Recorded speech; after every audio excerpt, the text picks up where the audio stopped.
Outskirts of war. The twin suns of Orin's Hold dipped below the jagged ridge of mountains, casting long golden shadows across the sleepy frontier colony. Dusty roads wound between modular buildings, their solar panels humming with the last light of the day. The air smelled of heat, oil, and wildflowers. But overhead, the atmosphere was heavy with more than weather. War was coming. Everyone knew it. The Tavari Union and the Kelri Empire had been circling each other for months, and now both had fleets in the system. Orin's Hold, a small neutral colony founded by humans for peaceful trade and research, sat squarely in the path of conflict. Talks between empires had broken down. The human diplomats stationed at the orbital consulate were working overtime.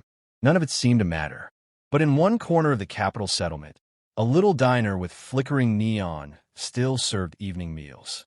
12-year-old Lina Morgan stood on a stool behind the counter, drying plates as her grandmother washed them. The child's sleeves were rolled up to her elbows, and her cheeks were flushed with the effort of keeping up with the evening rush. Her parents were off-world, humanitarian doctors aiding displaced colonists on Epsilon V, and Lina had been staying with Gran for 2 months. She didn't mind. She liked the slow rhythm of the diner. She liked helping. Table 3 still needs water, Gran reminded, nodding toward a pair of exhausted-looking dock workers. I got it, Lina chirped, grabbing the pitcher and trotting off. She didn't see the alien soldiers enter. The door creaked open with a low hiss. 4 figures stepped into the diner, ducking their heads to avoid the low ceiling. Clad in sleek, dusty combat armor and draped in tattered cloaks, the Tavari soldiers looked like ghosts from another world. Tall and broad-shouldered, their silvery skin and jet-black eyes marked them clearly. Locals froze. A conversation died mid-sentence. Gran stiffened. Tavari troops rarely came into human settlements peacefully, especially not now. But Lina, returning from the far table, spotted them and simply blinked. She'd never seen a real Tavari this close. They looked tired, not threatening, just worn out. One of them, clearly the officer, scanned the room cautiously before motioning to a corner booth. They sat down in silence. Lina stepped behind the counter again. Should I bring the menus? She whispered. Gran hesitated. They probably don't expect to eat here. Might just be scouting. Her voice dropped low. Stay clear. But Lina watched the alien officer glance toward the coffee machine like she hadn't seen one in years. Her instincts kicked in. I'll bring them tea. At least, Lina said. Before her grandmother could stop her, she filled a tray with 4 mugs and approached the booth. The soldiers looked up, surprised. Their hands instinctively went to weapons, but relaxed when they saw her, a child, smiling, tray trembling slightly in her hands. Peace, she said softly. No charge. You look like you need it. She set the mugs down with awkward grace. The officer stared at her, blinking slowly. After a few seconds, he gave a soft, rasping nod. He tapped the comm bead on his shoulder. A translator hummed to life. You are offering this for free? He asked. Yep. She grinned. Gran says kindness costs nothing. Also, I'm not very good at math yet, so it's easier this way. That made one of the soldiers snort through his helmet grill. The others relaxed a fraction. The officer inclined his head. We have credits. She shook her head. Not tonight. They accepted the tea. 10 minutes later, Lina returned with 4 steaming bowls of stew, 2 plates of bread, and a slice of pie cut into quarters. How special, she said. The soldiers ate in silence at first. Then, slowly, the conversation started, awkwardly, translated and halting. She told them about school, about her cat that hated gravity shifts, and about her parents on Epsilon V. They listened. One of them, a younger soldier with cybernetic implants along his cheekbone, told her about his family on a moon called Visari Prime. Another nodded when she asked if they got homesick too. As the evening wore on, the tension in the room began to fade. Locals watched quietly. Nobody interrupted. Eventually, the officer, Vrelka, she learned, stood and addressed her. This is the first warm meal I've eaten among civilians in many cycles. I'm glad you liked it, she said, brushing her apron. Come by again if you're hungry. Vrelka hesitated, then unhooked a small metallic object from her belt. a Tavari insignia pin, and pressed it into Lina's hand. "For memory," she said. Lina looked at it wide-eyed. "Thanks. I'll keep it safe." The soldiers filed out into the night. As the door closed behind them, the air in the diner seemed lighter. Gran said nothing, just put a hand on Lina's shoulder and gave it a gentle squeeze. Up in orbit, a Tavari command ship received an encrypted message from Vrelka. Subject, civilian interaction. Incident report 1124. Attachment, footage, human child hospitality behavior. Status, recommend ceasefire reconsideration. A meal shared in silence. Commander Vrelka sat in the passenger bay of the armored transport as it rumbled back toward the forward operating zone, the scent of human food still lingering faintly in her senses. The air inside the transport was silent. Not tense, simply thoughtful. None of the Tavari soldiers spoke. Across from her, Sergeant Dren polished his gloves with slow, deliberate movements. The youngest among them, Specialist Havek, kept turning something in his hands, the small napkin that the human girl, Lina, had handed him after he nearly spilled his tea. He hadn't let it go since. Vrelka glanced down at the datapad in her lap, the report already half-written. She had logged the incident as required, but instead of the usual dry tactical summary, she found herself adding personal notes. Civilian child displayed unprovoked compassion. No apparent fear. Voluntary offering of food and conversation.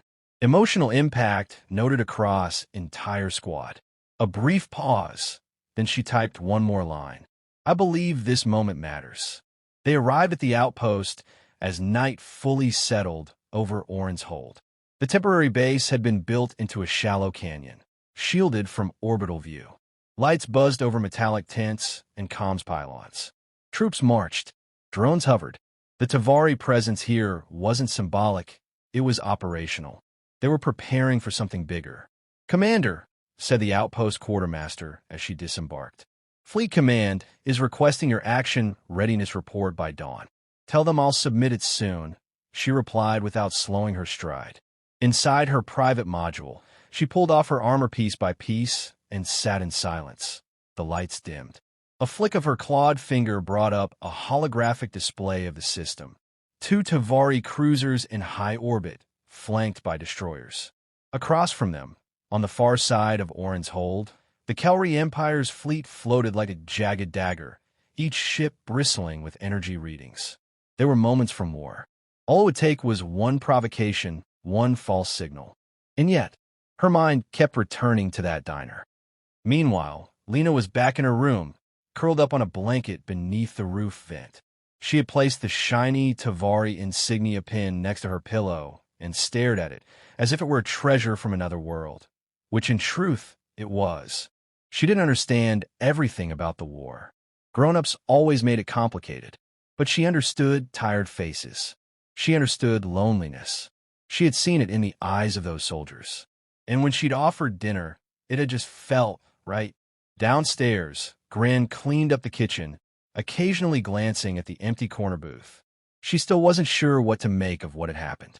Her instincts screamed caution, but her heart whispered something else. Something hopeful.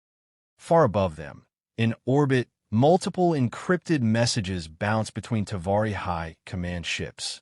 Vrelka's report, footage included, was being reviewed by senior strategists and cultural liaisons. The footage showed the young human girl laughing at a joke told through a translator, her eyes bright. It showed the soldiers, relaxed and unguarded, eating bread with both hands like it was the first time they had eaten something that didn't come from a ration tube. A Tavari fleet admiral narrowed his eyes at the footage. "Are we certain this wasn't staged?" Commander Vrelka's squad did not alert the local authorities or media. No indication of strategic manipulation. Then why would a human child treat enemy soldiers like this? The response was slow from the older diplomat assigned to Tavari Human Affairs. Because, perhaps, she does not yet see us as enemies. Back on the surface, Vrelka reviewed her unit's psychological logs. One entry stood out. Specialist Havek had voluntarily submitted a reflection. "I did not expect to feel seen. The human girl did not treat us like threats. Just people. It reminded me of home. Relka closed the file, then tapped her wrist console. A glowing blue icon pulsed. Her message to command was pending transmission. She added one final note. Requesting temporary engagement, hold on Orin's hold for re-evaluation of human civilian behavior patterns. Recommending further contact through unofficial civilian channels if possible. With one motion, she sent it. The next morning, Lina helped Gran sweep the diner's porch. There were no soldiers today, just regular customers, tired traders, hungry workers, and one local journalist who kept eyeing her curiously. "Did something happen here last night?" he asked Gran. "Just some travelers passing through," Gran replied. Lina said nothing, but her eyes kept flicking toward the horizon. A part of her wondered if the silver-eyed soldiers would ever come back. Not for food, but just to sit, just to talk. Because somehow, in that quiet booth by the window, something had shifted. Up in the heavens, the Tavari fleet received the official order. Hold position. Await diplomatic review. No planetary action to be taken until further notice. Across the system, the Kelri Empire, monitoring Tavari communications, issued a mirrored command. 2 armadas, ready to burn a world, now waited. Because a child had shared a meal. The fleet's halt, orbiting high above Orin's hold. The 2 opposing armadas had been on the brink of fire for days. The Tavari Union fleet, sleek and sharp like obsidian blades, floated silently in formation. An entire carrier group with destroyer escorts, long-range artillery cruisers, and deep-scan corvettes positioned for ground suppression. Their captains waited, fingers ready over command consoles. Across the system, the Kelri Empire's forces loomed with brutal, geometric design.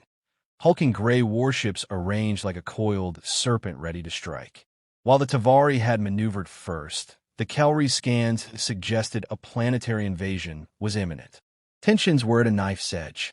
One false reading, one errant shot, and then nothing.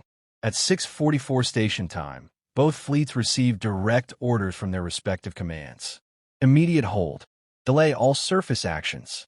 Suspend active targeting protocols. For a long time, neither side moved. Sensors blinked, power levels dropped to standby, and the skies over Orin's hold fell into an eerie silence. On the planet's surface, in a command tent at the Tavari forward camp, Commander Vrelka stood before a flickering hollow projector. A Tavari admiral's face, grim and weathered, glared at her from the feed. "You understand the weight of what you've submitted?" he asked, gesturing to the report she'd filed the previous evening. "I do. We've confirmed that the child, Lina Morgan, is not connected to any diplomatic group or intelligence service. She's a civilian, a minor." The footage was organic. "Yes, sir," Vrelka replied, voice steady. "That is why I believe it matters." The admiral leaned back, folding his arms. "Kindness is not a strategy." "No," she agreed. "It's something rarer." There was a pause on the channel. Then the admiral exhaled. "The High Council has requested an advisory summit. Human diplomats will be contacted. Until then, no Tavari soldier is to fire on any human target on Orin's hold. That includes unauthorized patrols." "Understood." The feed cut. Lina knew nothing about the fleets. That morning, she was at the local market with Gran, carrying a basket of fresh bread and cans of preserved fruit. Locals were buzzing with rumors. The sky had gone quiet, ships had stopped moving, and no one knew why. One man near the spice stall said, "Maybe the Tavari blinked." Another muttered, "Or maybe the Kelri are baiting a trap." But Lina just held the basket and looked up at the hazy sky, her mind returning to silver eyes and the quiet conversation over shared stew. In the Human Colonial Liaison Office, panic reigned. "Why have both alien fleets halted?" shouted Envoy Sharp, face red with frustration. "They were hours from engagement, and now we've got total silence. Is this a tactical maneuver?" "We don't know," replied intelligence analyst Kumar, eyes fixed on the terminal. "But, sir, we intercepted a Tavari packet flagged under cultural relations." Sharp turned. "Cultural?" "Yes. It includes a video transmission, civilian footage, a diner, a child." He played the clip. Silence fell over the room. There, projected in grainy footage, was Lina, smiling, speaking softly, handing mugs of tea to 4 war-weary Tavari soldiers. The feed included the audio translations, the awkward kindness, the alien laughter, and a moment where Commander Vrelka handed Lina a military insignia. No speeches. No speeches were needed. This, Sharp whispered, stunned. This is what paused 2 fleets. Kumar nodded slowly. It's spreading fast through Tavari networks. Their command structure is calling it civilian encounter of cultural significance. And the cavalry intercepted it, too. Sharp rubbed his temple. So we've all been scrambling for months, and the breakthrough came from a child with a stew bowl. At the Tavari base that night, soldiers sat quietly around the mess fire. No drills, no orders, no forward march. Vrelka stood alone outside her tent, watching the stars. Specialist Havek approached, still holding the now-folded napkin. Commander? Yes. I've been thinking. The girl didn't ask us about the war. Not once. She only asked if we missed home. Vrelka nodded. Because to her, the war doesn't matter. Only the people in it. He looked out into the darkness. Do you think she changed something? I think she reminded us we could still change something. Back in town, a stranger in a plain jacket walked into the diner just before closing. Gran looked up, cautious. Are you serving? He asked, voice smooth but alert. Lina stepped out from the back. We always are. The man smiled faintly. Then I'll take a table. Gran watched closely as he sat. Not a soldier, not a local. Something in his manner was off. Diplomatic, maybe. As Lina poured his tea, the man leaned in slightly. You're Lina, aren't you? She nodded. He said, you may not know it yet, but you've given a lot of people something to think about. Above the world, 2 fleets held their breath. Because of a child, a meal, and the undeniable truth that sometimes peace doesn't come from treaties or tactics. Sometimes it walks into a diner, smiles, and says, you look like you need this. Echoes across the stars. The 3rd day after the dinner, Oren's hold was still quiet. Almost unnaturally so. There were no sonic booms from low-flying gunships. No flashes of orbital movement. The Tavari and Kelri fleets still floated above, unmoving sentinels. The people of the colony had gone from fearful to confused, and now they were simply waiting. Waiting to see what came next. In the small, sun-warmed diner at the edge of town, Lina Morgan wiped down the front counter. She hummed to herself, boots swinging slightly beneath her stool. Her grandmother, silent behind her, adjusted a tray of sweet cakes. Neither of them mentioned the growing crowd of strangers outside. Journalists, off-world diplomats, and curious locals who had all heard whispers of what had happened here. More specifically, of who had caused it. The girl, the stew, the tea, and the silence it brought. At the Tavari Union High Command, a rare joint summit was underway, an encrypted hollow conference between Tavari, Kelri, and human delegates. A Kelri warlord with layered carapace armor addressed the others in a rumbling voice. Explain to me again. You halted your strike because of a meal. The Tavari admiral kept his tone measured. Not because of the meal, because of the human child who gave it. Voluntarily, in kindness, to our soldiers, while knowing we were preparing for war. The human envoy, Envoy Sharp, leaned forward. She didn't know she was making peace. She was just being human. The Kelri diplomat gave a slow click, thoughtful. Our warriors viewed the footage. Some cried. One turned off his weapons console and said he couldn't justify this war anymore. That silenced the chamber. No one dared to dismiss that. Not when 2 fleets, trained for decades in war, were now being disarmed not by strategy, but by the emotional truth of a child's gesture. That night, Tavari Commander Vrelka returned to the diner. She did not come in armor. No weapons. Just the plain travel cloak of an off-duty officer. The town was still, the air cool. As she opened the door, the bell above jingled softly. Lina looked up, eyes wide with delight. You came back. Vrelka gave a small nod. I hope there was still pie. Gran hesitated behind the counter, then slowly nodded and moved to the kitchen. Vrelka stepped forward and took the same booth as before. I brought something for you, the commander said. From her pocket, she drew a small, transparent crystal disc, the kind used in Tavari family archives. She slid it across the table. What is it? Lina asked, turning it in her hands. It holds a story, Vrelka replied. Of what you did. For us. For everyone. Is it a war story? No, the commander's face softened. It's a peace story. Lina beamed. That's better. The next morning, the fleets officially stood down. It began with the Kelry flagship, which transmitted a rare public message to both the Tavari fleet and human command channels. We do not wish to be the ones who destroy the place where peace first showed itself. This will no longer make sense to our people. Minutes later, the Tavari echoed the gesture. Orbital control stations on Oran's Hold cheered. Human diplomats scrambled to formalize what had just happened. A mutual ceasefire, unprovoked by negotiation, born instead from something no one could have predicted. Lina didn't hear about it until late that evening, when a local news drone hovered outside the diner and asked for an interview. She blinked at the camera, unsure. I just gave them dinner. They looked hungry. The anchor, back in orbit, wiped her eyes. Days later, Lina's story was shared across the stars. Human networks called her the peacemaker of Oran's Hold. The Tavari named her young-hearted. The Kelry honored her with an ancestral title that roughly translated to she who restored the sky. Lina's school sent her a certificate. She hung it next to the Tavari insignia on her bedroom wall. But Lina didn't care about the attention. She only cared about what happened the next time a Tavari patrol came through town. They stopped outside the diner. One of them stepped forward, uncertain, holding a box of preserved Tavari sweets. For the small human, he said. Lina opened the door wide. Come in. There's stew tonight.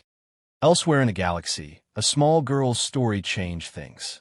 Tavari diplomats reevaluated their training programs, adding compassion literacy to military protocols. Kelry priests spoke of the one who paused war. New recruits in both navies were shown the footage of Lina, offering tea without fear. And in the neutral halls of the Human Galactic Assembly, a statue was commissioned, not of a weapon or a warrior or a president, but of a girl in an apron, holding a tray of mugs, smiling up at something bigger than herself. In the end, peace didn't come through strategy. It came because someone saw soldiers not as enemies, but as tired people who needed food.